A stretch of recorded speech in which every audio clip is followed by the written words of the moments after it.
Hammer Down Racing Report. And now your hosts, Scott Hammer and Ron Miller. Welcome, race fans, to the Hammer Down Racing Report for Thursday, March 21st. How can we have shot another month in the butt already, Scott? We still have there's another show next week before the month is over. Yeah. Show number 323. It's the Hammer Down Racing Report, part of the Evergreen Podcast Network. Show number I just said that. Yeah. Scott Hammer, Ron Miller, coming at you live on Facebook, YouTube, and Twitter from the Dominator Race Products studio. Tonight on the show, we're going to be speaking to one of the Hunt the Front drivers, Joseph Joyner. Yeah. He had a pretty good run about a month and a half ago. That I think it was Alltech, the Lucas Oil guys, was running in the top 2. I think he was up there, and then fell back. I think he finished 6th in that race. But that's against that crowd. That's a good thing. But they got a whole online community thing. They had the whole behind the scenes thing. There's the Hunt the Front Super Dirt series now. I mean, there's a lot going on with the Joyners there, and they need to promote Hammer Down Racing Report. Yes, they do. They seem to be very good on the promotional end. I think that's his brother that handles more of that. But we'll talk to Joseph, who's one of the drivers. They both drive, but that's coming up just a little bit later. Charting still on the Apple Podcast charts in Australia. I think we fell off everywhere else. No U.S. or Canada this week. No. We're doing good in France. I was looking at our numbers last week. Yeah, we got it. We're pretty. I think France is like our 4th biggest country for listeners. That's the podcast, not the live viewership. Right. But for podcasts, yeah. That's pretty cool. I know, and I don't even speak French. It's crazy. If you want to win our final Hammer Down Racing Report special edition Hammer Down Army window sticker that looks like this, tonight is the last. This is the last one we have. This is the last one ever. I don't think there's any more being produced. Ooh. Hashtag DCR, put that in the comments of our Facebook Live or the YouTube Live, and we'll draw for that final sticker. That's special. Later tonight. Yeah, that's right. You can get the regular one still, just the Hammer Down Racing Report logo that you can use to join the Hammer Down Army. And there's a rumor that there is a new one. Well, I think you started the rumor, so I don't know about that. You started that rumor. Yeah, I know. I don't know. But we'll draw that a little bit later. Also, how many chance to win some Big D's Pizza coming up in a little bit as well. Got to mention Dominator Race Products. They have what you need to be in the winner's circle with 30 years of experience to put you out front. Check out those ultimate body panels. If you haven't seen that video I put up a couple weeks ago, I think it was a Bentley cool. Banging on one of those trying to mark up that plastic. It's not really plastic though. It's like some kind of special. It's a blend of everything that makes a race car cool. Yes. Am I losing you? Yeah. Any way we can troubleshoot here a minute. Oh, Joseph Joyner is supposedly joining us here. Did I give him the wrong link? Because I don't see him. But he'll be joining us with video, so hopefully we'll get to him. Let's see. Well, Scott's doing that. Let's talk about Victory Fuel, everybody's favorite soft drink now. I wasn't done with Dominator. Oh, let's finish up with Dominator first. Okay. And then we'll get to that. Fiberglass composite panels. That's what they were. I thought they were plastic. There might be some plastic in them. They also have hood scoops, fan shrouds, whatever. They have everything. Hood pins, body brace kits. You can order direct from Dominator Race Products. Are called 419-923-6970. Dominator Race Products are also available from your local reputable race shops. Oh, that's why we don't see him. You want me to go ahead and enter the studio? I said yes. Victory Fuel. Now we can talk about that. It's refreshing and natural hydration alternative that replenishes electrolytes packed with vitamins, providing a boost for athletes and individuals on the go. Victory Fuel is the perfect way to stay hydrated and energized throughout the day. Being free of added coloring, caffeine, carbonation, Victory Fuel is a great kid-friendly drink. Get yours today online at drinkvictory.com, and you can be sure to use discount code DOMINATION or Conley Racing, all one word, Either or. And you save 10% off, and it helps fuel their racing programs. And DCR, I believe, has a code too. We'll talk about their code a little bit later. So you can support whoever look and who's get a in discount. the green room, Scott. You were successful. Yes. And also got to mention Dittman Motorsports, the official Hoosier racing tire dealer for Northwest Ohio. Any kind of race car service or parts that you need, call Craig today at 419-283-8580. Also got to mention DCR Graphics, Oakshade Raceway, Ron Miller Race Cars, Freeze Frame Photos, and Magic Moment Entertainment DJ Service. Before we get to Racing Roundup, how about we bring up our guest? Why not? Let's do it.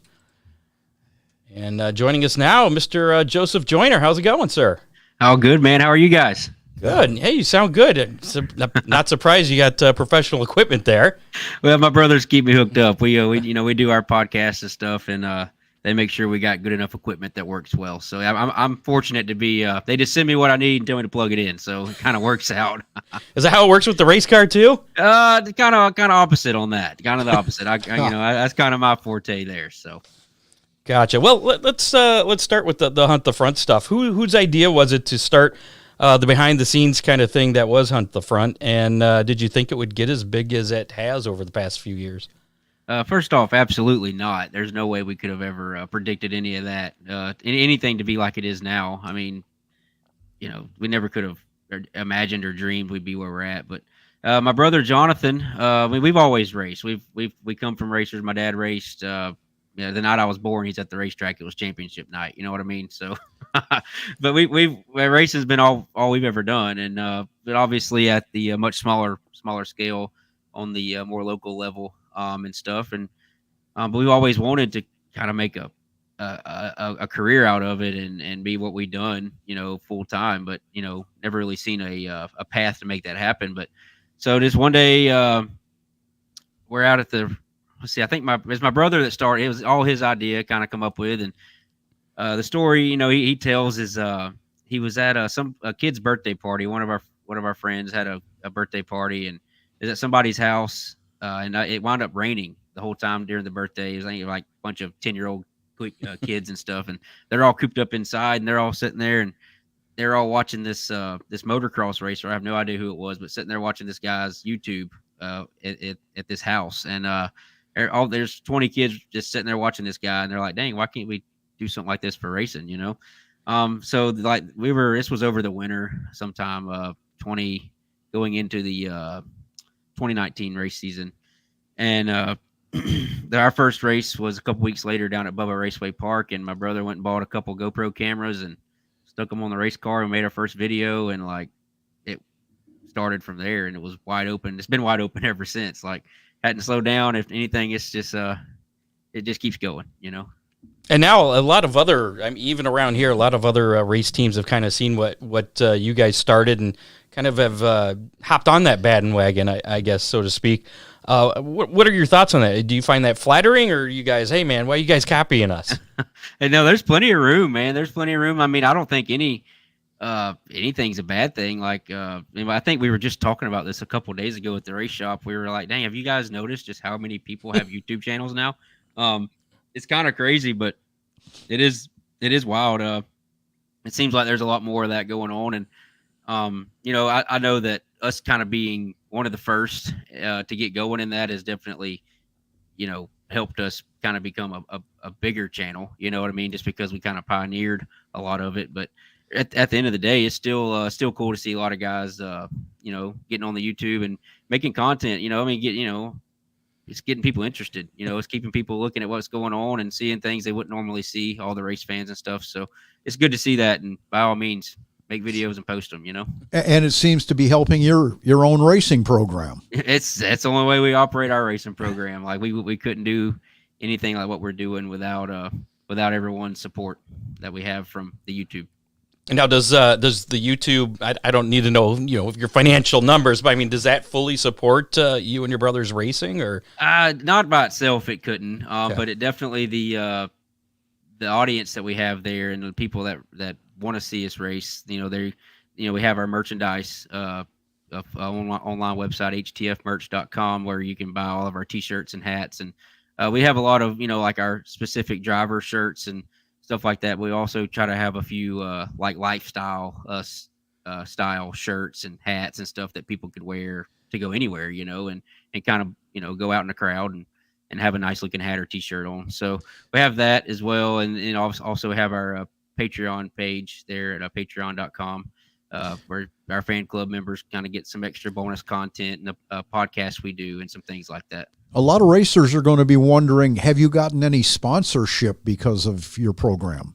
I'll be honest, man. I get a lot of people that like message me like, man, how do I get sponsors? And yeah, I don't know. I run a race shop and I get them, and boy, Yeah. I just can't. Yeah, like it's really hard. Like we have a lot of help, and there's a lot of guys on basically everyone on our race car. We wouldn't have them without the audience that we have, and I feel like if there's a team that can offer a really good ROI, we kind of can do that.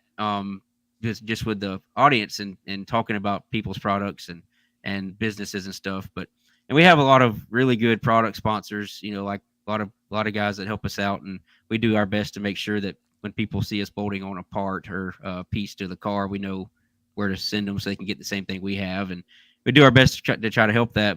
And we have a few monetary sponsors as well, and as far as like corporate level sponsorship and everything, like stuff that you would think would kind of come along with a big YouTube channel, like it's not. I don't know what it hasn't happened yet. No, it hadn't happened yet. But we do have a lot of great help, and we, like I said, there's no way we could operate the way we do and go to the races we go to and be competitive when we go without the help that we do have. So we're certainly blessed and thankful to have that. I've got a racing family question for you. I had sold a couple of race cars to a Darren Joyner down your way. Any relation? No relation, but I know who he is. Actually their last name is spelt with a Y instead of an I. But he is Ratchet's a piece of work. Yeah, Ratchet. Yeah, he's been around, and like I said, they're about an hour or so from us, and they've been around as long as we have, and we've raced each other. And but yeah, we know them. It's good folks. If you see him, just tell them Ron Miller said hey. All right, sounds good.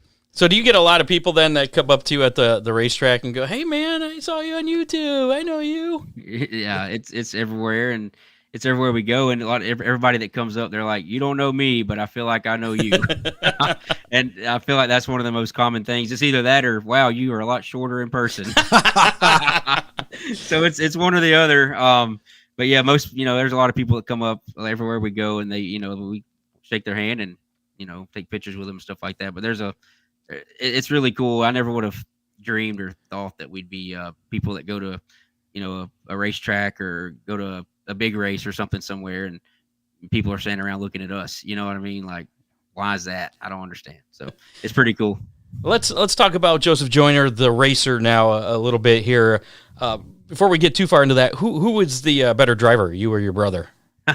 Well, I don't know. I feel like I do the most of it, so naturally, I'm a little bit more refined and on top of my game more than the rest of them at this point. So I think if my brother and even Jesse, my good buddy that he races some too, if both of those guys, if they raced as hard as what I do, or as often and has been to the places and got the experience that I have, I think we could all compete at about the same level. That's a pretty politically correct answer. A good one. Well, it's the truth. I really feel that way. So you started off racing, I guess, on dirt bikes, and then did some feeder classes before jumping into late models by the age of 13. Yeah. How old were you in the dirt bikes then? I'm trying to remember. I feel like I was 5 or 6. Like it was crazy. This would have been, this would have been like 2000. 2002, 3, something like that. 1, somewhere in there. I don't know. Somewhere around in there. No, earlier than that. I don't know. Somewhere early 2000s. I don't know. But it was the dirt bike track. The local dirt bike track was 2 minutes down the road from our local dirt track, like the car racing track, which is still there. Southern Raceway is still there, but the dirt bike track has since been closed down. But they were like right around the corner from each other. And the same exact night or same exact day, I had my first race on a motorcycle, and my brother Jonathan had his first race at the dirt track. And so my dad was a busy fellow that day. But it was kind of wild how that worked out. 50cc bikes. Yeah, 50cc, like I think I started out like a Yamaha PW Uh-huh. 50, and then I moved to like the KTM 50s, a little bit more sporty stuff, and I never really got much further than that. I just had to bounce off the ground a few times and didn't really like it, honestly. It just Roll cages are better. yeah.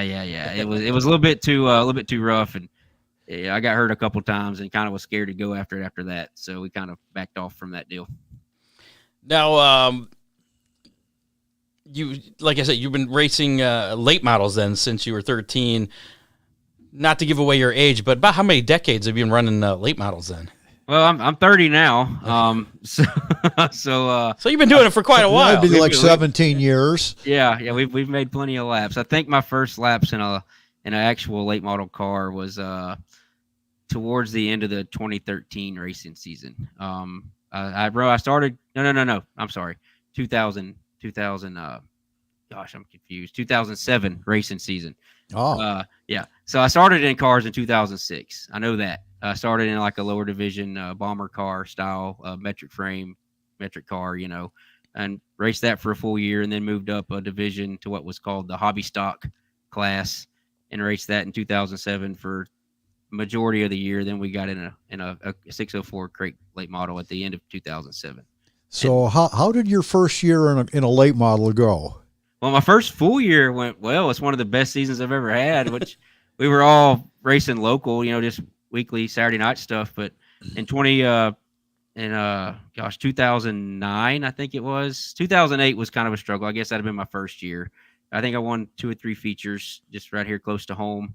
And then 2009, we kind of got going, and I think I won 14 features that year. That's Whoa. the most I've won in a single year. Now, this is all, like I said, local stuff with Sure. 10 or 12, 15 cars, stuff like that. But still, it was kind of got us going there, and kind of was like, wow, let's try to make something out of it. We just, man, it takes so much to hit the road or go out of town and race with other, these guys, and not really have everything in place to do it, so it kind of backed up and never really got much further than that until we got into the YouTube channel stuff, where we could get some good equipment and have stuff that was capable to go race, Now, for some of our listeners who may not know, you're based in Milton, Florida, correct? We're in Milton, Florida. Yeah. Right in the Florida Panhandle area, about an hour from the Alabama line. Gotcha.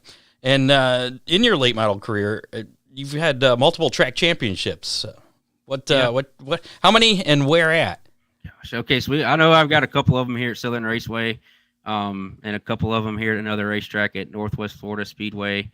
All stuff that's within 30, 45-minute drive of us here. We honestly, we never really have set out to points race much, even here local at the house. Like we would obviously be there most of the time, but we weren't racing for championships very often. I know one year my brother did. It was my first year in late models. They in 2008 they had a really good points fund, a really good points situation here at Southern Raceway. I think the points champion got like a brand new 604 crate motor and some extra money to go with it and stuff. So it was there was actually something to race for, for the whole season, and he wound up winning that deal. So but racing all other time, there's, around here, like the points champion would just win another night's feature winner payout. You know what I mean? So it wasn't really like there was a big reason to go and race every week for the points championship stuff. But we went enough that we were in contention to win the deals. So it is nice to at least have a few track championships like that. Now, you mentioned a crate late model. You still run a crate late model. You still do modify it as well? Yeah. So the modified stuff, I had never driven one until last year. This time, or a little February of last year, and some guys, Peyton Taylor, it was his car, and he drove the car, and Spencer Andrews owned it, and they had this. They put on a pretty big deal. Peyton Taylor decided he wanted to be more of a promoter, and he had like a little mini Speed Weeks deal right here at our home tracks, and we wound up being able to drive his car at the thing, and one of the features. There's like 60 cars that showed up at the IMCA modified thing. So it's a pretty big deal. And then they come back and done the same deal here a month ago, and we wound up running that same car again. So as far as the modified stuff, we've never owned one, or my brother has owned one and run one quite a bit, but I've never owned one and hadn't really dabbled in it too much, other than some local or this local stuff they put on right here close to the house. And but as far as the 604 racing thing, we definitely are pretty hot and heavy in that. We basically fill up our schedule when we're not super racing with the 604 crate stuff, and just kind of it keeps us busy. It's hard to go race super late models every week. It's really expensive, and it's I mean, if you're gonna go do it every week, half the time you're gonna be driving 8 hours to go do it from our place anyway. So it's hard to hit the road, 2 weeks out of the month and go 4 or 5 hours, and then fill the rest of the month with 8 hour trips. So we kind of fill the rest of our schedule with some closer to home 604 stuff. Have you ever considered running the Dirt Car Summer Nationals? You talk about. He just mentioned traveling. Well, but getting up here would be the hardest part, because most of them are a couple hours apart. Yeah, that definitely seems like, obviously we know about it, and I've actually run a few. We went up there for a week to run some Summer National stuff 10, 15 years ago. But yeah, that sounds like something that'd be really fun. I mean, like you said, it's racing every day, but the hardest part for us, I guess, would be to just get up there, and once we get up there, we're there, so it's a hour or two drive and go race the next night. Definitely seems like a grind. There's no doubt about that. You gotta it'd be tough. Yeah, I'm sure it'll wear on you really hard, but it certainly seems like something I would love to do it one day for sure. But I definitely want to make sure we have everything in place to do that, so when we get up there, we can stick with it. But yeah, actually, we did go run some Summer National stuff. I think this was in 2013. We took off with our 24-foot enclosed trailer and our old Dairy Fresh truck. We turned into a toter and hit the road to Illinois, and we was up there for 8 or 10 days, I don't know, and come back home. So, well, one of our listeners here, he wants to know if you guys make the trip closer to our neck of the woods here in Northwest Ohio, Attica Raceway Park, Oakshade Raceway. Any chances you'll ever hit Northwest Ohio? I'm sure there's a chance. There's always a chance, right? But I don't know. I mean, I'd love to go race all these places. There's a lot of places people come up and they're like, "Hey, you should come here. You guys need to come here." And I'd love to, but it's just got to make sense. It's got to fit with everything else. And a couple years in 22 and 23, we were on the road a lot more than we ever had been. And we were racing places we'd never seen, or areas we'd never dreamed we'd go to, and had a lot of fun. I mean, it was awesome. Like, I think in August we were in Gondik Law Speedway in Wisconsin, I reckon was where we were at. Right. Yeah, and like, it was August and we're up there wearing hoodies, like and I never seen anything like that before. And it's cool to be out and go do that kind of stuff and go race and go to different places and see different things. And absolutely, we'd like to come to every region out there. And I'm telling you, like, the more you go, like, it seems, and we even run good at a lot of these places, and the more we go, it just seems like the more we spend. And it's just hard to keep up with it. I keep thinking about all the airtime you could fill running 30 straight, or the Summer Nationals. That's a lot of videos. Yeah, we'd have to hire an extra video editor for sure. Well, Oakshade Raceway is the second to last stop on the Hell Tour this year. Maybe we can make it. There you go. Now, you've had some success fairly recently. I was watching the race at Alltech. I believe it was February 2nd. You were running up toward the front with the Lucas boys there, and ended up with a 6th place finish. Was that your best run with the Lucas Oil Series? Yeah, to date, I'd say that's our best go with them. We've been to Alltech a couple times there, which Alltech is one of our best places. Honestly, it's about a 4.5 hour ride from our place, but every time we go, man, it just seems like it just fits us, and I don't know. We had a really good night that night. We got really lucky with the draw. Like, the racetrack started locking down and qualifying, and I was like the next to last car to go out in the first group. So the racetrack was just getting faster and faster as they went. So it definitely helped to be able to go late, and when the racetrack was starting to rubber, and we got a good qualifying time and was able to start on pole of heat and win the heat race. And from there it was, I think we started, I don't know, third or fifth or something. Yeah, it was toward the front. Yeah.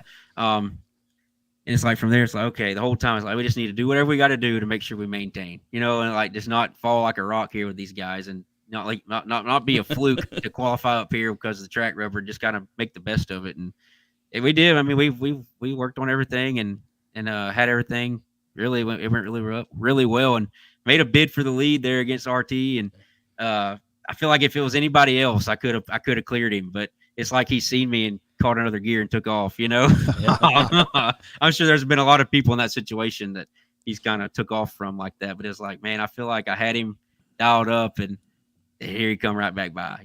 So that dude is certainly quick right now.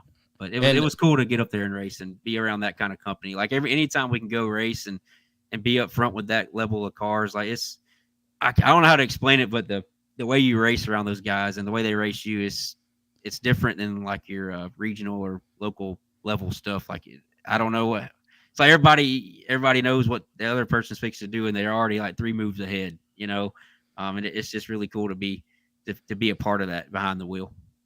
So what would you consider was the biggest win of your career so far?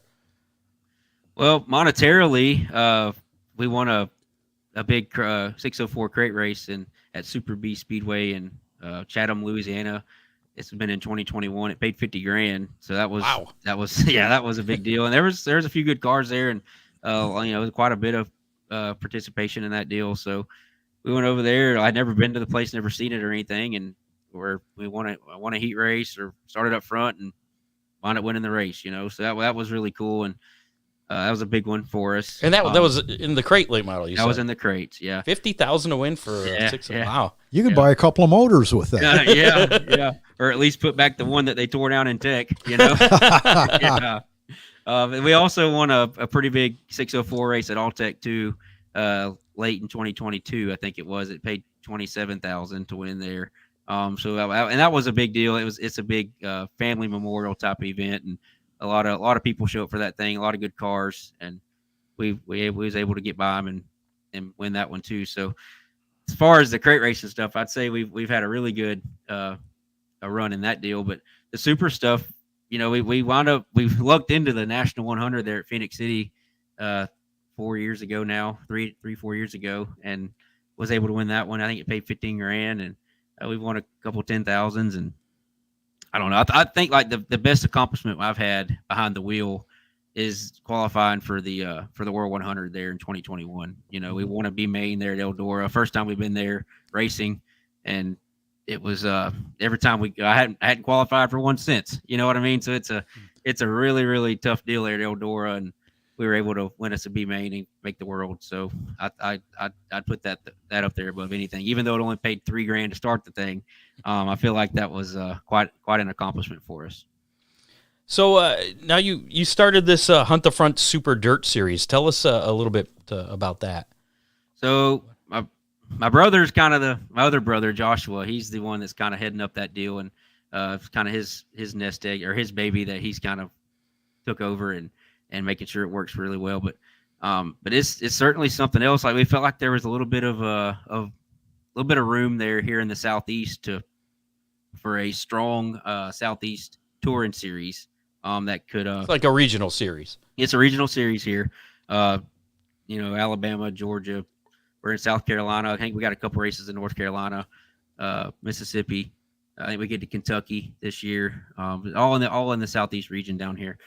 A lot of the good racetracks, and so we felt like there was room for that down here. And a lot of drivers like us, we're in the same situation where there's just not a good regional championship to really race for in our area. Nothing that really made sense. So there was really nobody that really ran a series in our area or in our area down here in the Southeast. So we kind of got some deals in place, kind of talked to some people and kind of made it happen here. Last year was our first year in operation, and I think starting off last year there was, I don't know, 15, 20 drivers that signed up for the loyalty program, and I don't know, 8 or 10 of them run at every single event, and had a really good year. A lot of, obviously growing pains with that deal being the first year of it, but this year we just had our first series race. It just kicked off last weekend there at Talladega, and I think there's 23 drivers that have signed up for the loyalty program for this year now. So I feel like that just speaks everything there is to know. Like, everybody thinks that it's they like it, you know what I mean? And we do our, obviously when there's, I think the only thing that anybody can kind of point a finger at or say anything negative about is how it's our series and I race in it, but I can promise you right now, my brother makes sure that I don't get anything. If anything, I'm a little bit more scrutinized, so it's like Kyle Larson running in his high limit series. Yeah. I mean, there's no way we're going to put a series together, that we would want to run and not run it, like there's just no way. I mean, it sucks. We got to be the ones to do it, but we're also going to take part in it as well. So it's really cool that to see what it's growing into so fast and just how big it is so already. I just hope we can kind of keep that going and keep it around for a while. It's crazy just the amount of traction it's gotten in its starting its second year right now. And I don't think any of us could have imagined that, but it is wild to see it. How much do those races pay to win? So this season, most every race is a double header, like at the same racetrack. So like this past weekend at Talladega was supposed to be a Friday and a Saturday night deal, but Friday night got rained out. So all the Friday night races will pay $5,000 to win, and the Saturday nights are either 15 or 20,000 to win. So yeah, it's a big deal. Yeah, it's a big deal, and like so the Friday night got rained out, so Talladega was just a one night. Saturday night, 15,000 to win, 1,000 to start. I think there's a couple races there that are single, like just Saturday nights only, and those pay $20,000 just for a single event. But all of the double headers, like I said, all the double headers are at the same racetrack. We don't go to one track on Friday and another one on Saturday. They're both at the same place, and most of them anyway. And they're 5,000 and 15 is the standard payout. Gotcha. What? Let me ask your thoughts on something else here with the news that came out last week with the World of Outlaw drivers. I felt like we might get into this. I wasn't initially going to, but I kind of wanted to get a late model driver's opinion on this. And we kind of talked about this in the show last week. Is somebody asked why isn't doping or treating the tires? Why not make it legal? Why not make it legal? I mean, then you don't have that issue. But what are your thoughts on Bobby getting penalized, Kyle Bronson and Devin Moran and all that for their tires failing the tests?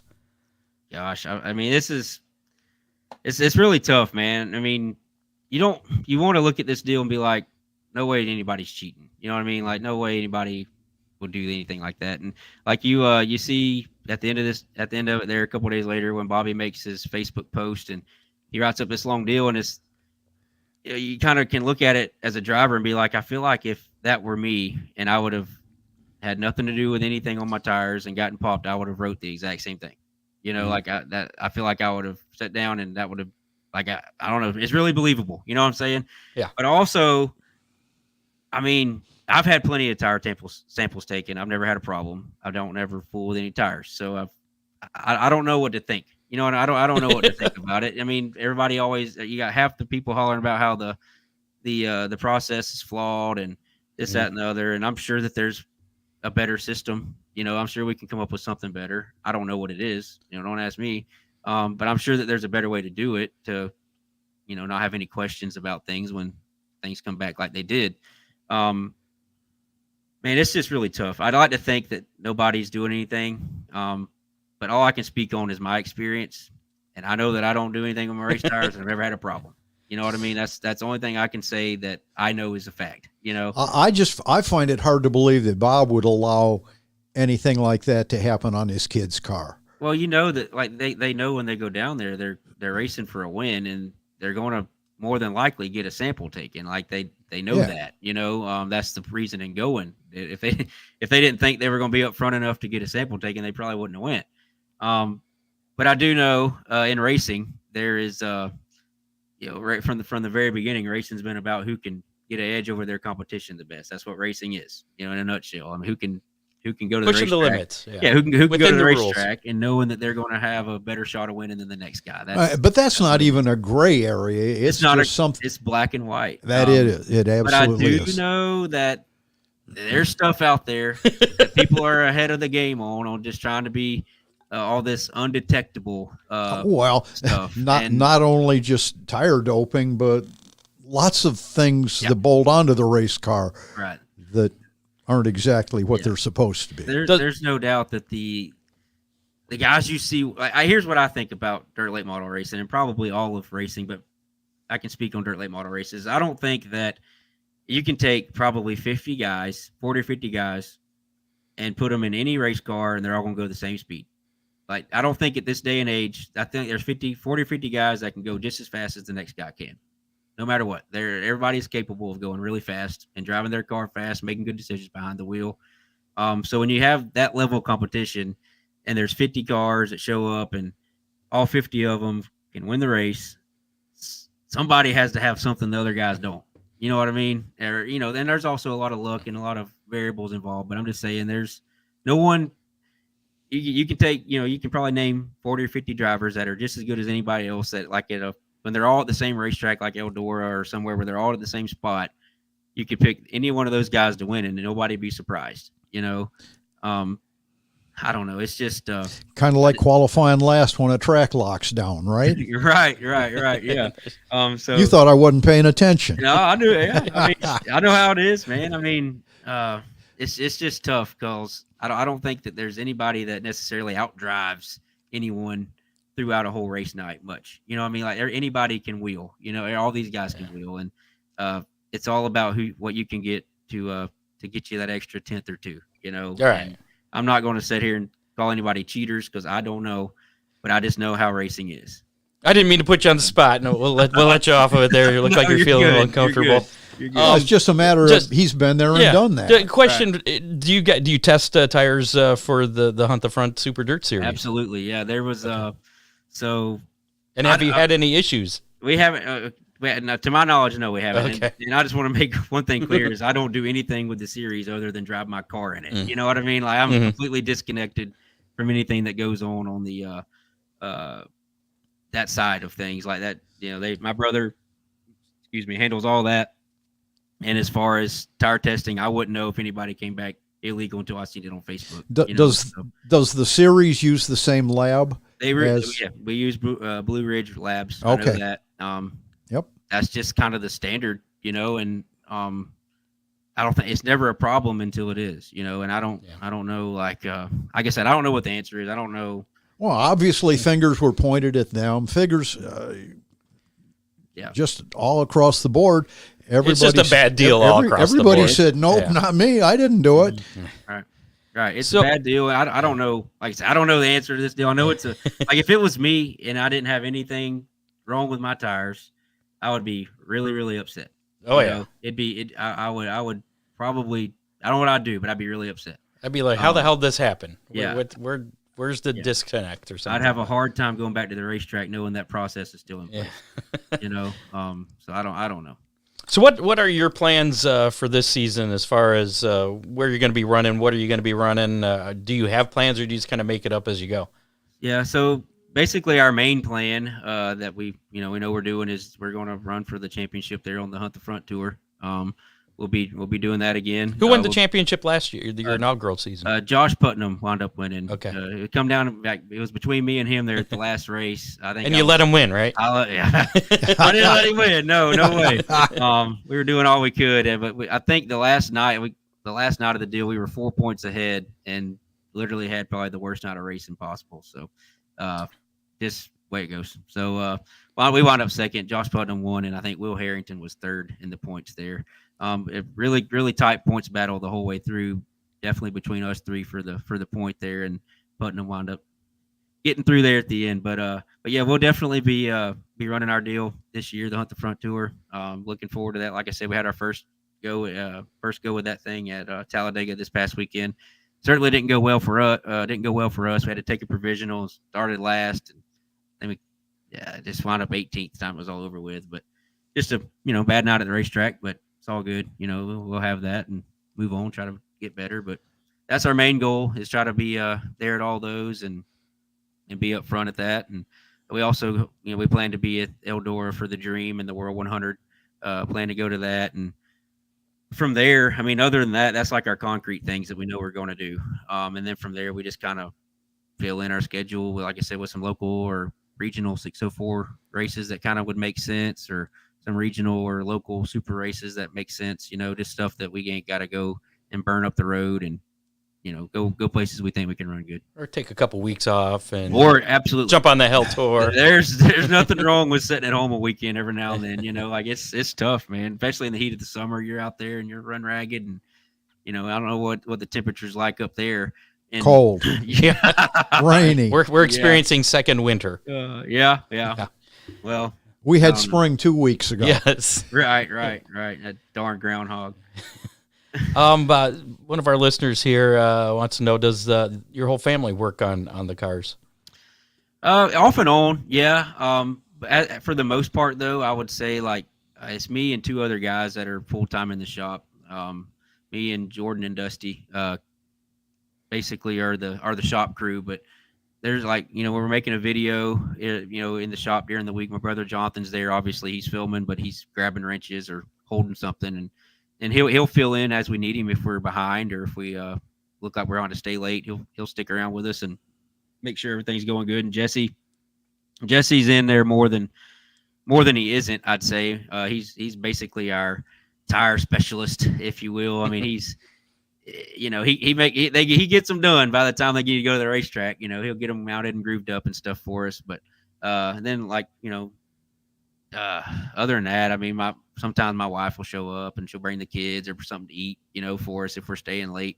As far as in the race shop, that's the crew, you know what I mean? But everybody else has their own job. Like Jonathan's wife, she runs all our merchandise stuff and makes sure we have merchandise on the shelves and, everything up to date on that. And Joshua's wife, Liz, she's kind of more like our bookkeeper, if you will, kind of making sure that we don't go over budget on things, which is, very easy to do in this line of work. And then my wife, she helps with planning and hotels and making sure everything's ready to go. So everybody has a job. There's no doubt. It's not just the race team. We have a really big operation, and compared to what it could be, I guess, if we were just a race team. But everybody has a full-time job out of this deal, and everybody's going further and further behind, or getting further and further behind every day, it seems like. So there's a lot to do. Got another question here from John Young. Wants to know, out of all the tracks you've raced at, do you have a favorite? Yeah.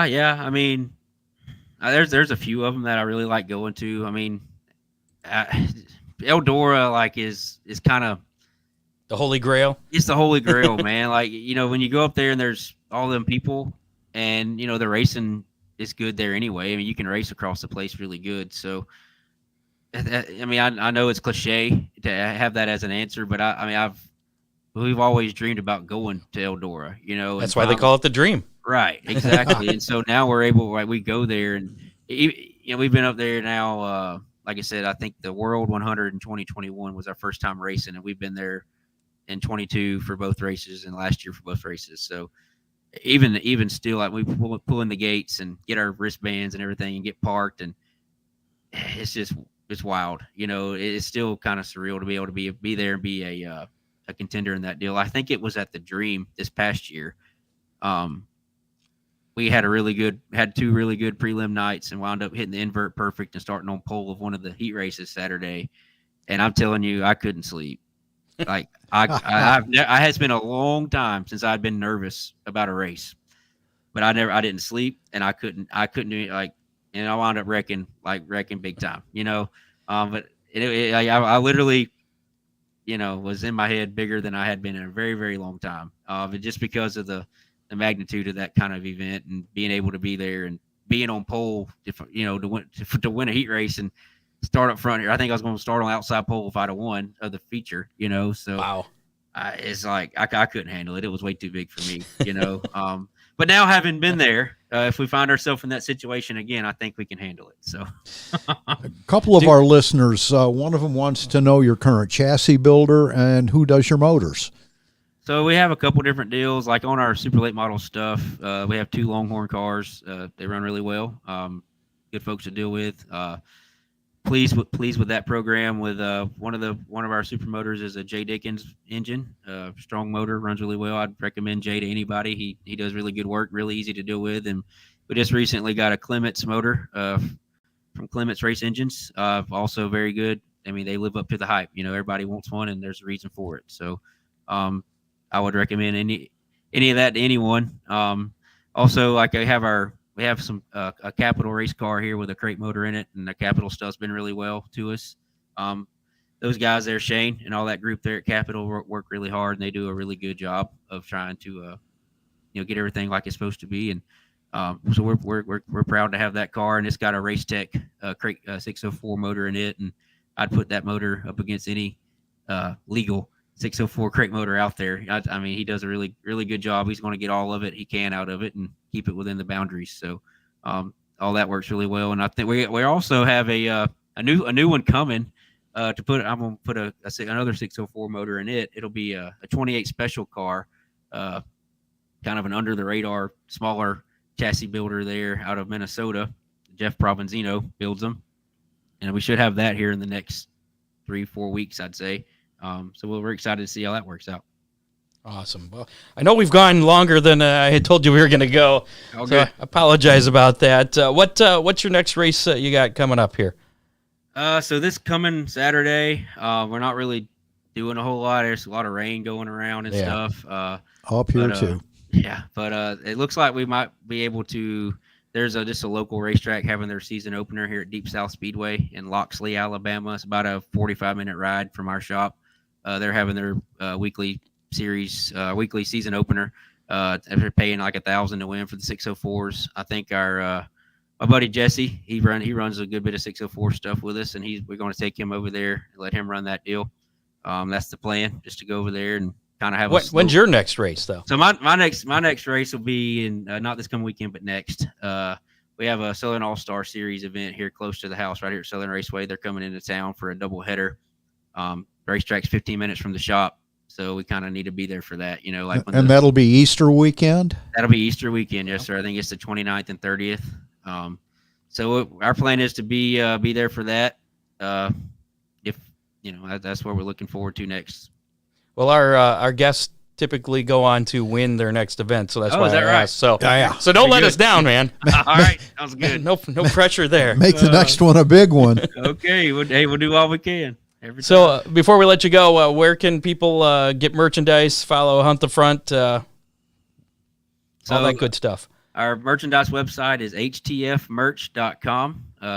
We ship stuff every single day. We have a lady that's basically full-time shipping shirts and hats and stuff. So, by all means, go on there, get you something nice. There's a lot of cool things. Heck, even if you're not a Hunt the Front fan, you can probably find something on there you'd wear. We try to be a race team and also a t-shirt company as well. So there's a lot of cool things on there. Go check it out. htfmerch.com. All our socials, Facebook on Hunt the Front on Facebook, and youtube.com/Hunt the Front. That's our YouTube channel. Lots of traction over there. Go check it out if you hadn't already. Go see what it's all about. Go follow them. Yeah, it's a lot of. We have a really, really good time doing all the YouTube stuff and cutting up and just giving everyone more or less a look into what a race team's like, during the week and at the racetrack and stuff. So if you hadn't checked that out, just go see what it's all about. You might like it. So awesome. Joseph, it's been a pleasure speaking with you. Appreciate you giving us the time here this evening. Absolutely, guys. I really do appreciate y'all asking me to come on the show, and I've had a blast. Awesome. That's a good thing. Actually, one thing I forgot, one of our sponsors does wraps and designs for cars. He wanted me to mention that he wants to do your design for you. Okay, absolutely. Send him my way. I told him to get a hold of you. Like, why do I need to tell you that? Yeah, tell him to call me. All right, message me or something. There you go. All right, Joseph. Good luck next weekend. Then get that win. All right, guys. Thank you all. Have a good Thanks, night. my friend. We'll see you, bud. Bye. There you go. Joseph Joyner from Hunt the Front, late model extraordinaire there. Yeah, good stuff. Still to come, we're going to be giving away that Big D's Pizza. For how many? We also have the limited edition Hammer Down Racing Report Army for courtesy of DCR, as a matter of fact. Imagine that. Yeah. Before we get too far here, we got to do our racing roundup, some action from this past weekend. But before we do that, we're going to mention some more sponsors here. I got a little bit behind. Looking for wedding DJ entertainment? Check out National Award-winning Magic Moment Entertainment, in business for over 30 years. No confusing packages. One price covers everything. Ron Burt from Ohio Sports Blitz, that's his deal. He carries liability insurance. I'm not sure what that's for. Is that like if the lights fall on somebody, or you're dancing so hard you break your leg? I don't know. But that he's got it, so it's good. You're covered. No charge for mileage or dance floor lights. Magic Moment Entertainment serves all of Ohio, Michigan, Indiana, and Kentucky. Call Ron today for information, 419-594-2261. That number also scrolling at the bottom of the screen if you're watching us live on Facebook, YouTube, or Twitter. And you can also find Magic Moment Entertainment on Facebook. Mention Hammer Down Racing Report, and you'll get $100 off Ron's wedding reception price. And I'm sure it doesn't have to be just a wedding reception. He does other events. We have a friend that does race parties. So, I mean, he'd do a race party. He'd do whatever you need a DJ for. Give Magic Moment a call. Also, Freeze Frame Photos. Give them a call for all your racing photo needs, from action shots to victory lane, custom print magnets, canned koozies, tumblers, and other gift items. He's going to have the same photo prices at the track this year, which has been the same for 14 years. I believe it's $1 for 4x6. Yeah. Freeze Frame Photo Kids Nights are going to be back. So if you want to be a sponsor of that, get a hold of Charlie at 419-476-9978. $50 to sponsor that. And basically the first 50 kids coming in through the gate will get a free 4x6, courtesy of the sponsor for that night. Whatever that week sponsor is. Which will be at Oakshade Raceway, and you'll get your name announced on the PA there. So call Charlie, 419-476-9978, Freeze Frame Photo, Special Moments Frozen in Time. And, of course, Ron Miller Race Cars in Lambertville, Michigan. He's got race cars, parts, safety, equipment, service, trailer fixing. That's to be determined. Bolts getting drilled out, everything. Pretty much anything you can think of, they do it there. Give Ron a call, 734-856-7223. That's 856 race. That's what it is. Let's check out what happened this past weekend. Racing Roundup. So the World of Outlaw NOS Energy Drink Sprint Car Series was down at Cotton Bowl Speedway for the Texas two-step. Friday night, Brett Marks picking up the win there, Brent Marks. And then Saturday it was Giovanni Selzi. I believe he's leading the points now after that win. I think he is. For the World of Outlaws. High-Tech Speedway down in Australia. We got some Australian action because there wasn't much going on around here. High-Tech Speedway, Saturday night, David Clark picking up the V8 Dirt Modified win. Riley Fisher in the Legends. J.J. Hamilton in the Super Sedans. Perth Motoplex. Kai Blight picking up that big late model deal down there. Doug Drown ended up finishing in second. Veronica McCann finishing in fifth, so a good finish for her. Yeah. Callum Williamson, Sprint Car Silver Cup winner, and Blake Iwanow won the wingless sprints deal. What was it, Perth that you were talking about that had? Yeah, the Motorplex in Perth, Australia has the virtual flagman, and which was a big deal at Lincoln Speedway, right? That just instituted that. I did some checking, and the racers have nothing but good things to say about it. Do you know how long they've had it there? Last year they started it.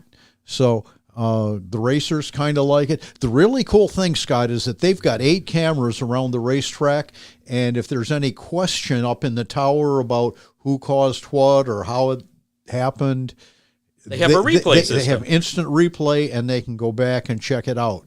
In the tower? In the tower. So that's a pretty cool deal. Yeah. Having been in that situation, and I'm sure Matt Swander's not happy about this. He's all for the traditional flagman. I like the instant replay. That is kind of a cool that deal. almost changes. As long as it doesn't work like it does in football or basketball where there's this long delay of. Yeah. I mean, but you have a caution flag anyways. 10 caution laps, that doesn't cut it. As long as it's instituted correctly. I was very much against the virtual flagman deal. But after I'm finding out that they've got the cameras and they've got instant replay, I'm not so you think I'm not falling in love with it, but it's a whole lot easier to swallow. So it's something to look at for some of the American fans. Absolutely. But that's also going to be a little bit of money to invest in a system like that. Yeah, but look at all the money they're saving by not paying a flagman. The part that sorry, Matt Swander. The part that I would miss is just the history of having a flagman up there and seeing the kids that. Absolutely. Gotcha. Premier Speedway down in Australia. Saturday, Jock Goodyear won the sprint car. He's been winning a lot of races there, Scott. Has he? Yeah. He won the sprint car feature. Bobby Daly won the SRA Open Sprint Car Series Championship. That series ended up there. Stephen Loader won the Pro Sprint Car feature, and Jason Cavanaugh in the Super Rods. That's all I got for Australia for this week. Arkham Menard Series was at...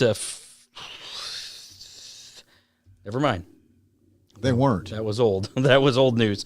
That forgot to be deleted there. IndyCar Series. That's also old.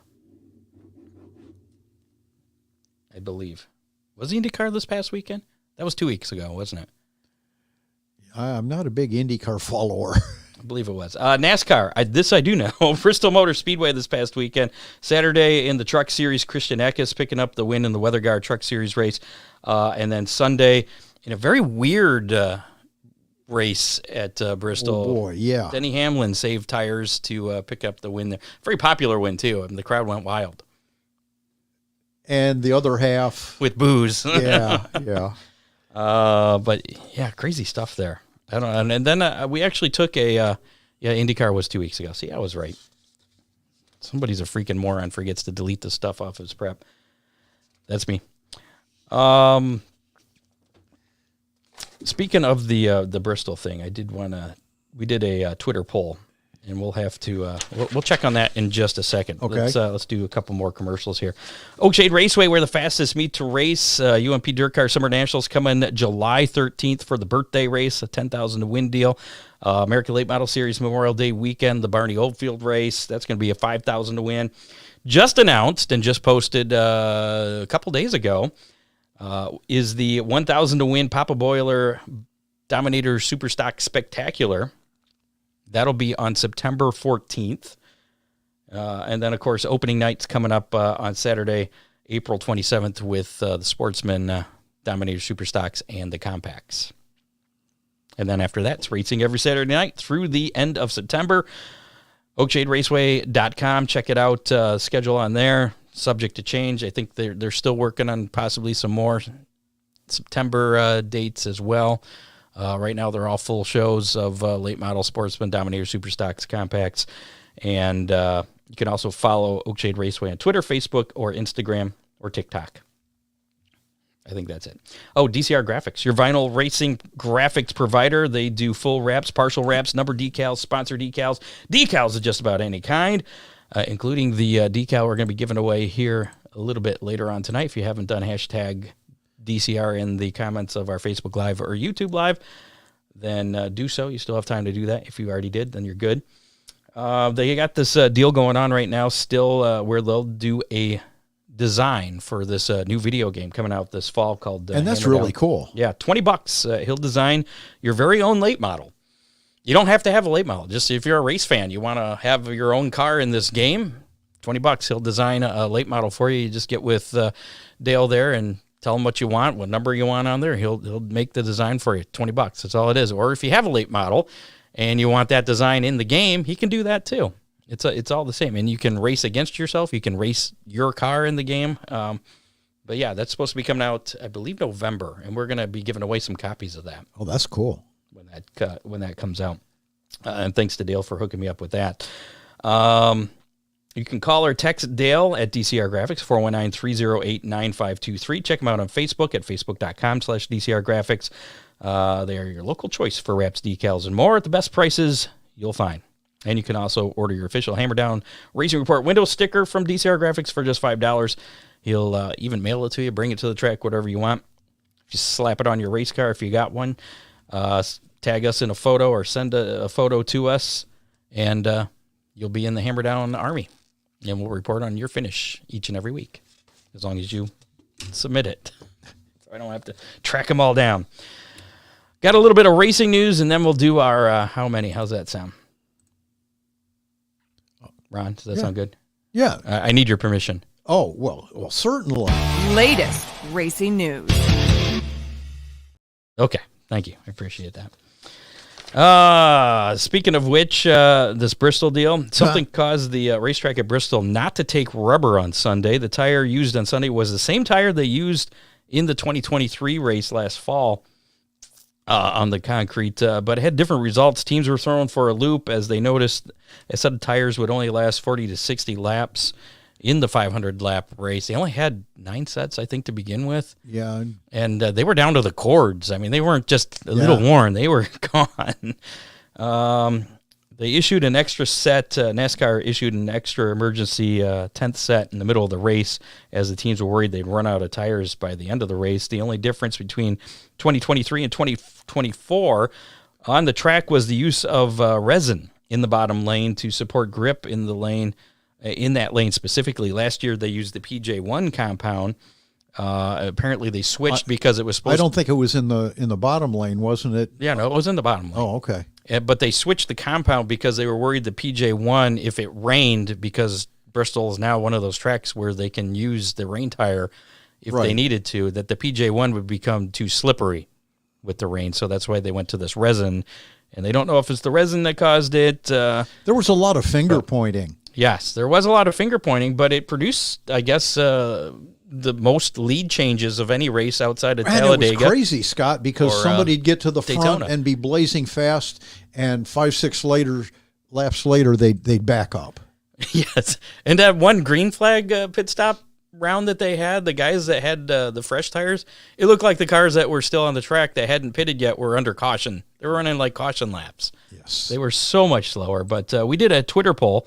If you don't follow Hammer Down Racing Report on Twitter or X. Maybe you should. You should. Hammer Report. You can follow us. We did a Twitter poll, and here's the results as far as if you thought the tire wear issue during the Cup Series race at Bristol was a good thing or not, because it kind of was a throwback to old school racing where where they had to save their tire tires. management was a every weekend kind of consideration when it came to that kind of racing, and surprisingly 52.9% said yes, it was a good thing. Only 17.6 said no, it was embarrassing, and almost 30% just still don't care about NASCAR. Don't care. Yeah. So what do you think, Ron? Did you like it? I think NASCAR shot themselves in the foot again. You don't think it was a good thing, or you thought it was a bad thing? I just thought it was weird. I thought that it was to the point where it was a safety issue, and that's a real problem. Well, I did read something where Goodyear they want something like that, but not to that extreme. Do you think that that's a good thing? Absolutely. Tire wear will be a factor. If the tires fall off, that's not bad. But if it becomes a safety issue where the tires are cording 40, 50 laps into a 100-lap session, it's a problem. It was announced late Thursday night that, actually right after our show last week, and we just missed it before we signed off, that Hudson O'Neal had parted ways with the Rocket One racing house car. Then on Friday, Tim McCready left Paler Motorsports and was named the driver of the Rocket One racing rocket. Rocket One racing rocket. Yeah, that's right. So, some late model news and there. I forget who it was that went into Paler's car. Oh, I didn't see who went into Paler's. It wasn't Hudson, was it? No. Okay. No. Maybe Dave knows. He can post an update for us. It won't take long. Dave knows. Yes, Dave knows everything. Producer Dave. Severe weather last Thursday. Well, during the show, actually, just south of here, a lot of tornadoes last week rolled through central Indiana and Ohio. Funnel cloud went over Winchester Speedway. A funnel cloud touchdown in the city of Winchester. Then it wouldn't technically be a funnel cloud anymore. Then it would be a tornado if it touched down. Destroying a large number of buildings, including a Taco Bell. Oh, the humanity. I'm not a Taco Bell fan, but the storm continued to northwest Ohio, causing 16 tornadoes. One even touched down at Indian Lake, which is not too far from Shady Bowl Speedway. Mother Nature's just not a fan of racing this year. And then just posted before we came on tonight, Winchester Speedway will be donating 100% of general admission sales from its solar eclipse weekend race, which is going to be held on Sunday afternoon, April 7th, to the Tornado Relief Fund for the city of Winchester, Indiana. That was one of the areas hit by the tornadoes last Thursday. I think the speedway there took some damage. Did it? I didn't. Well, hopefully not too much because they're having a race in a couple weeks. Yes. Did I skip anything? No. Thunder Hill Raceway in Tennessee took on a huge improvement project in the winter, building new grandstands, a new catch fence, leveling the pit area, and several more enhancements. Unfortunately, dismal weather conditions impeded the track from being ready to host this weekend's World of Outlaws Case Construction Equipment Late Model Series Summertown Showdown, leading officials to postpone the event to Thursday, April 18th. That's postponement cancellation number 1. Lucas Oil Late Model Dirt Series officials are excited to announce the Hellraiser Jack's Pit Crew Challenge. Did you hear about this? A little bit. Okay. I found this interesting because it's not something that you usually associate with dirt late models, but it will take place at Lucas Oil Speedway during the Lucas Oil Show Me 100 weekend, which is Memorial Day weekend. Race teams that have perfect attendance with the Lucas Oil Late Model Dirt Series and Lucas Oil MLRA will be able to compete in the competition. The Pit Crew Challenge will be a timed event to see which driver and crew can enter the designated pit box, change 2 right side tires, and exit the pit box the fastest. Each crew will utilize a Hellraiser Jack during the competition, thus the sponsorship.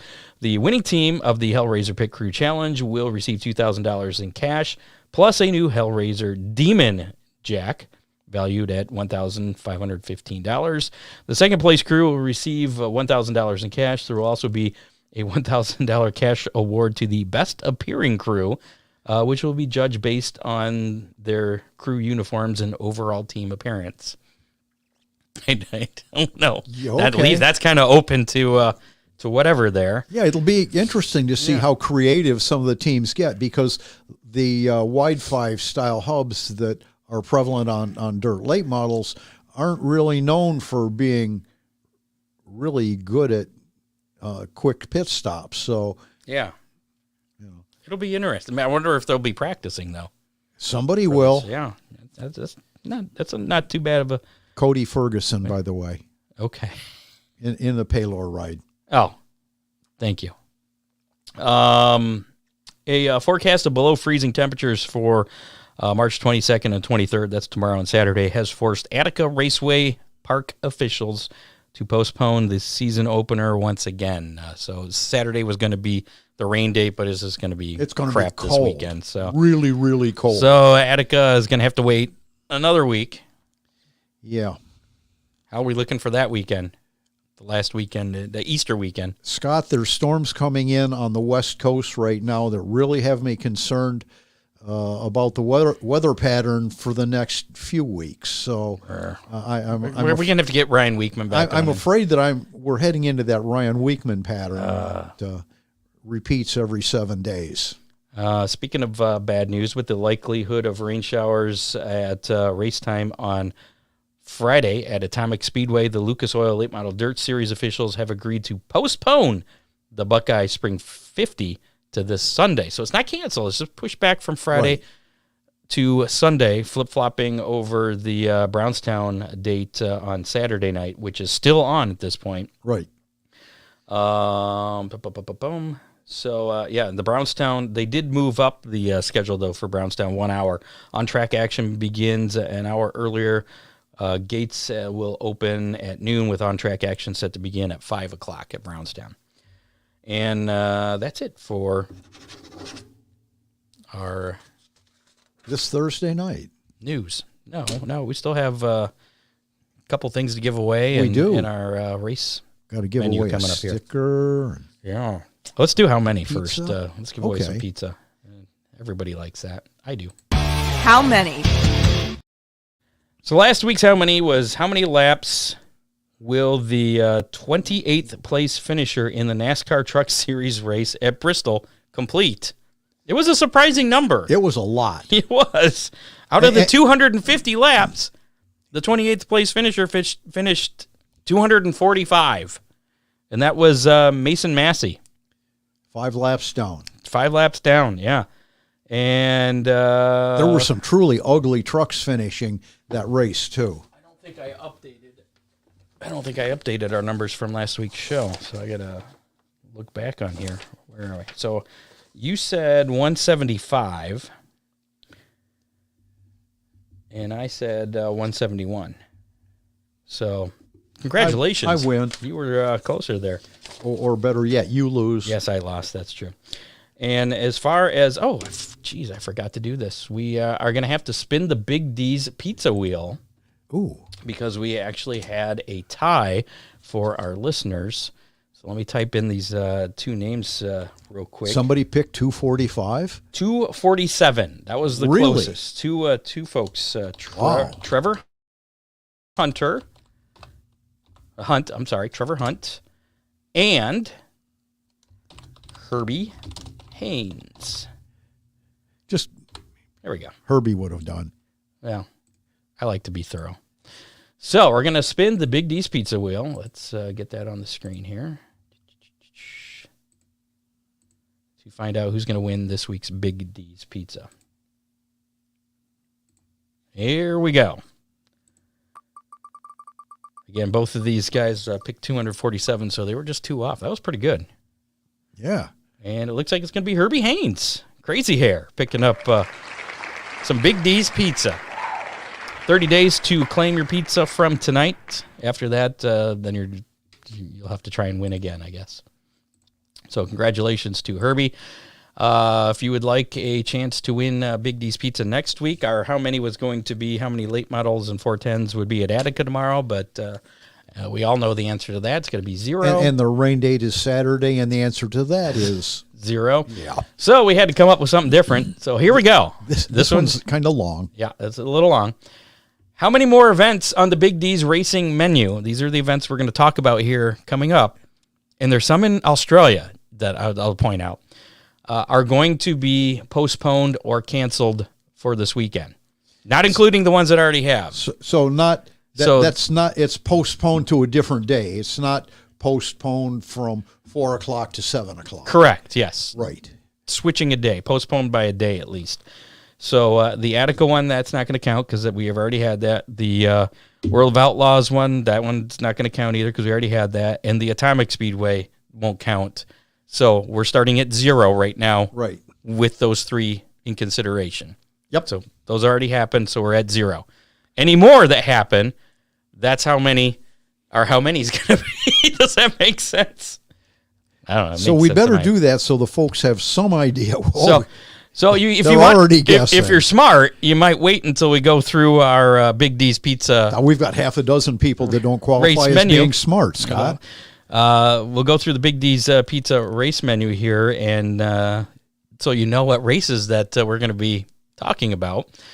Or you could put in your guess now in the Facebook Live or YouTube Live. You could do so. You'll have it till 5 o'clock on Friday. It's going to be the cutoff. It's going to be a little early this week because there's a lot of events and you have an unfair advantage. So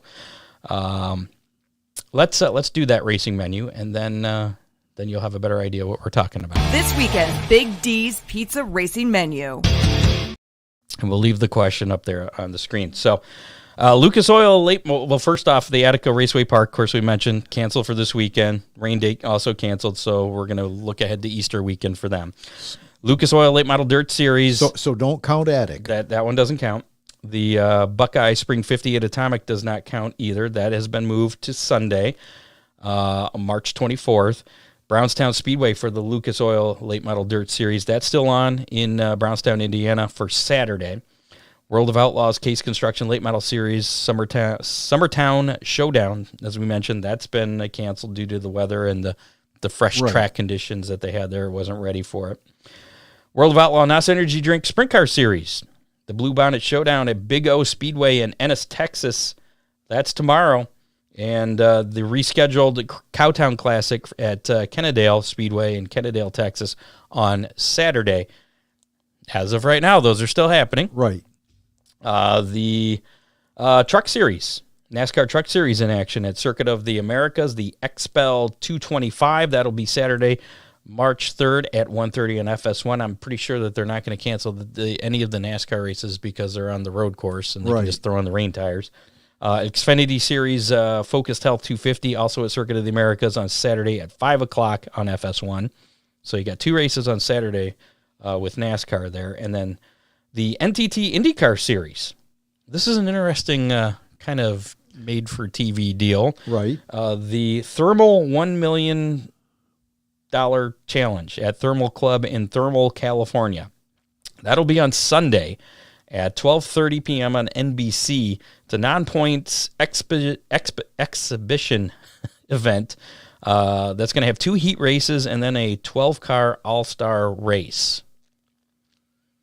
Okay. Yeah, so it's kind of like an all-star event, I guess, kind of thing. And that's happening Sunday at 12:30. After that, the NASCAR Cup Series will be at the Circuit of the Americas for the Echo Park Automotive Grand Prix.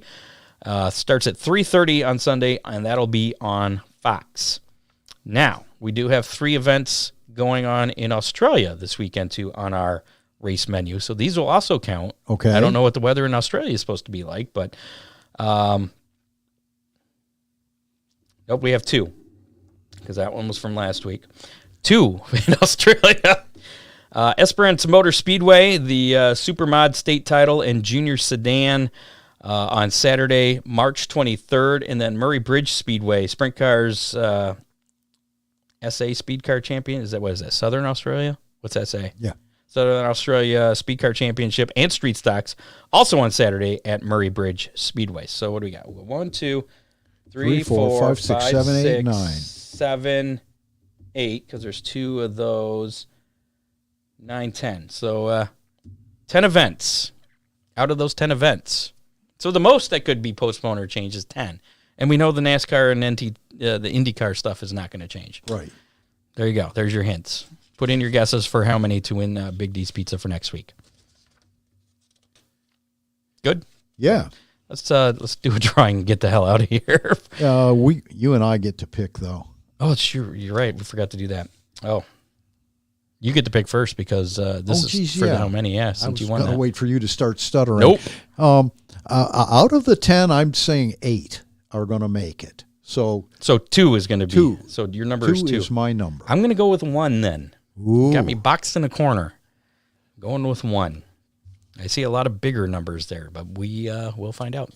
Again, if you're listening to us on the podcast, you have till 5 o'clock to put in your guess. Just find the live broadcast video on Facebook or YouTube, and you can put in your guess in the comments as long as it's before 5 o'clock on Friday. Now, let's draw for our, 41 entries for the final limited edition Hammer Down Racing Report Hammer Down Army window sticker. This is the last one right here. And possibly, if Ron gets his way, there will be a 2024 version. But we got to figure out who our drivers are. I think there's only a few Hammer Down Army drivers this year so far that have signed up so far. People are still getting their cards together. The stickers are like the last thing to go on. So once we get that and we start getting some photos in, then our ranks will be increasing.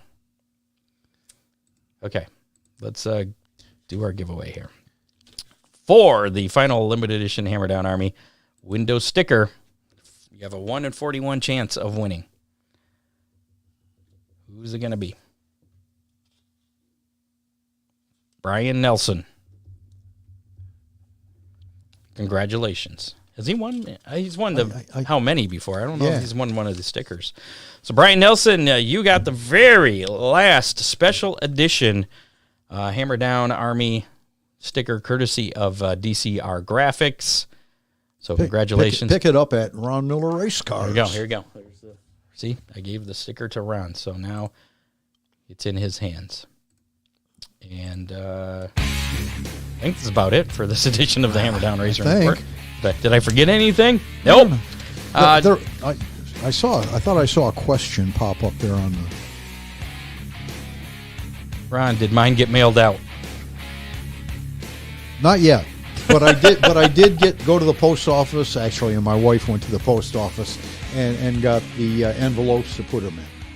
All right. Thanks to associate producer Dave Kammer, contributors John Young, Matt Swandard, Bob Stazak. Make sure to like us on Facebook, follow us on Twitter at Hammer Report, follow us on YouTube, listen to us on your favorite podcasting platform, whatever it may be, except for Google Podcasts. That's going away. I just got another note. I still haven't switched, but I think as of April 2nd, that's going away. I'll have to find a new podcast tool for all my subscriptions. All 2 of my podcasts I listen to. You can also listen to us and check out more information, including the Hammer Down Army, on our website, hammerdownracingreport.com. Always be sure to rate, review us, share us with your friends. All of our posts, we appreciate it. Thanks to our sponsors. Support them.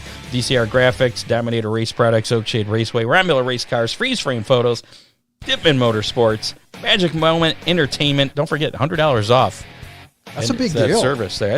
That's huge with Magic Moment and Victory Fuel. And if you need that phone number for any of those, all that information scrolling at the bottom of the screen. And thanks to Victory Fuel, once again, the official drink of the Hammer Down Racing Report. And now available at Big D's Pizza. Forgot to mention that earlier. Yeah. You can get it. That's pretty cool. Big D's, yeah. Like 2 of our sponsors have teamed up with each other. Yeah. Thank you, Steve Schloes. We appreciate the prop there. And check us out, rate us, and review us. And next week on the show, I got a message from Joseph Joyner. Next week on the show, we are going to have who I said we were going to have this week because I got my dates mixed up. UK drag racer Liam McDonald. And I'm just drawing this out for Dean because we also have another guest on next week, sprint car racer. Really? For Lane Racing. Oh, okay. Yeah. Zane DeVault. Very good. Who is their racer there, and I believe possibly Brett from Lane Racing as well. Remember they had the owner driver thing with Hoffman, Nick Hoffman, a couple weeks ago. Right. So we might do that. I haven't got a hold of Brett yet. I've been busy this week. It's been crazy. So both of us. But thanks to Dean Henry there for setting up. That's next week. So we got a supersized show with Liam and Zane, and yeah, I don't know. It'll be next week at 7:00. We'll be here. Good morning, Joanne McCann. Oh, hey, and thank you, Todd. I'm sitting here reading things. Yeah, it's time to go. We'll see you next week at 7:00. It's Hammer Down Race Report. Hope you enjoyed the show. Thanks to our guest again, Joseph Joyner from Hunt the Front, for joining us, and don't forget to check out his website. The HTFmerch.com. That's it. Yes, I wrote it down. I'll have it in the show notes on our podcast as well. So you don't need to write it down. The old guys got it. I appreciate it because I'm losing my mind. We're out of here. We'll see you next week. Bye. You have been listening to the Hammer Down Racing Report, available on demand on iTunes, Google Podcasts, Spotify, or your favorite podcasting platform.